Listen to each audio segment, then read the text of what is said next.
Hello everyone and welcome back to my channel, and in today's video I am doing a collaboration with my lovely friend Amanda, or ALLJArt as you might know her on YouTube.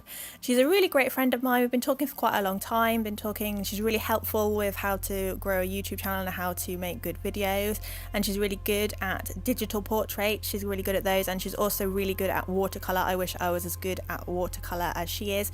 And she also has her own little mouse character called Salad, and you know how much I love little mice characters. So we thought we would collab, and we decided to do a collaboration where we would give each other some prompts and then we would have to design a character each based on the prompts that the other person gave us. So the prompts that she gave me were a mischievous, daring, adventurous teenager with edgy, cool clothing, and I could choose the gender, but she had to have short, black, choppy hair, quite tall, almost lanky, and had to have a piercing of some description. So that's quite difficult for me because I like to draw quite cute things, and edgy is not really in my art style, so this really did push me out of my comfort zone a little bit, and Amanda said that she thought this would be good for me to try something different. So I inked the piece first on some A6 Winsor & Newton Bristol board, and that is my go-to marker / ink paper.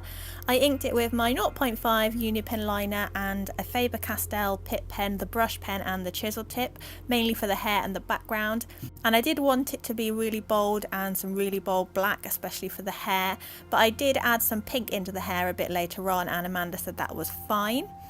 And I'm using my Copic markers to begin with to colour it in, and my white polychromos pencil. I used E50 for the main skin tone, that's the lightest skin tone you can probably get, and some violet tones to shade rather than some warmer skin tones.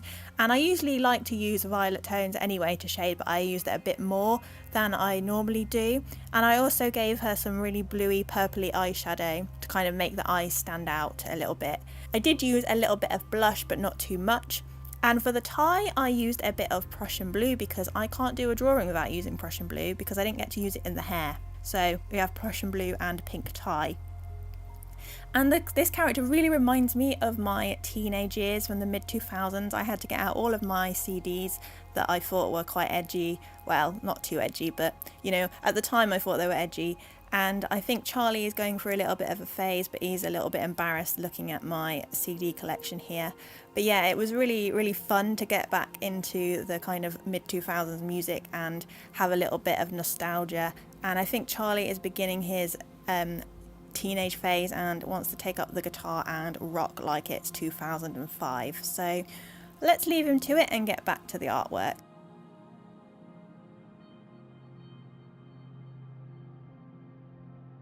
So like I was saying, I used my Copic markers, and for the t-shirt I used some cool greys because I didn't want to use black for the t-shirt because there's quite a lot of black on here already. So I used my cool greys, cool grey number 5 and cool grey number 8, and then later on I did go over it with the colourless blender to kind of make it look a bit distressed, or not tie-dyed or acid wash. I don't really know what the correct term is for the kind of style I was going for, but I wanted it to have some sort of pattern on it, but obviously not too much. And I'm using the white polychromos pencil to add the highlights because I didn't want to use too much white gel pen, although I did use the white gel pen to go around the edge when the edge of the girl hit the black of the checkerboard background. Not really explaining this very well, but I hope you see what I mean. So yeah, I think this character is very much living in 2005, 2006, and she is probably a big Avril Lavigne / Fall Out Boy fan, and she is trying to copy the style, and she is very edgy indeed. So for the background I used some paint pens to go over the top of the checkerboard to make it a little bit distressed, if you see what I mean. I'm not really explaining myself very well, but I used a white Posca pen because it's quite liquidy, or mine's quite liquidy. I don't really know how I see all these artists use Posca pens and they're really, really neat with them. Maybe mine's a bit duff, or maybe I'm not using it correctly, but it's quite liquidy. But for this it worked quite well because it meant I could have a splatter effect. And I also used a silver paint pen as well. I think it's a glass marker or a pottery marker, but it works on paper totally fine. And I think it ties in well with the grey top and her silver piercings, which I ended up putting in her nose and in her lip. And also I gave her a silver heart choker. So if you are here from Amanda's channel, welcome. My name is Katie. I make art videos, speed paints, challenges. I like to try new things. I'm a bit of a big kid, so expect, you know, some fun on this channel. And I also have my mouse character called Charlie McNeil, who you saw earlier. He was the little puppet that you saw, and I have quite a few videos on him.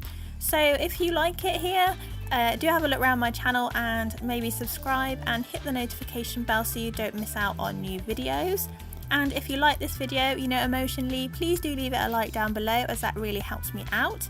And if you are one of my regular members, I urge you to go and watch Amanda's video. I gave her a good prompt. I think it was a good prompt. She said it was quite tricky, so if you're interested to know what prompt I gave her, you have to go and watch her video. I'm not going to tell you, but what she did was awesome, so definitely go and check it out, and go and check out her salad character and tell Salad in her comment section, tell Salad that Charlie says hi.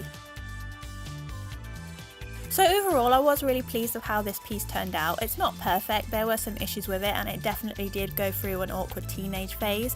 I think at this point in the drawing I wasn't happy with the t-shirt, and that's why I chose to use the colourless blender later on to give it a bit more of a pattern. And also I wasn't too happy with her face shape. I think the right side of her face looks a bit awkward, and I did try and fix that as much as I could.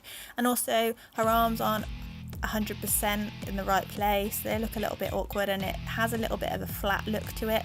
But there are quite a few things that I did like. I quite like, for example, the shading on the arms, and I like the netting on the arms as well, the kind of arm warmer netting that you have. I'm not really sure what that's called, but you know what I mean. And yeah, but there were some definite issues in the anatomy, and that is something I'm trying to improve on. I do have a wonderful new book that I got as a gift recently, and I'm going to be using that to help me practice drawing anatomy. But if you have any suggestions on how I can improve and any exercises you think I should try, do leave them in the comments below. I'd love to hear your suggestions, and also let me know in the comments below what you do and whether you find human anatomy hard. And also let me know if you remember 2005 and you remember dressing a little bit like this, or listening to some of the music that Charlie is now going to go and listen to, or not, because it's some terrible taste in music that I had in 2005. But yeah, let me know in the comments below if you remember 2005.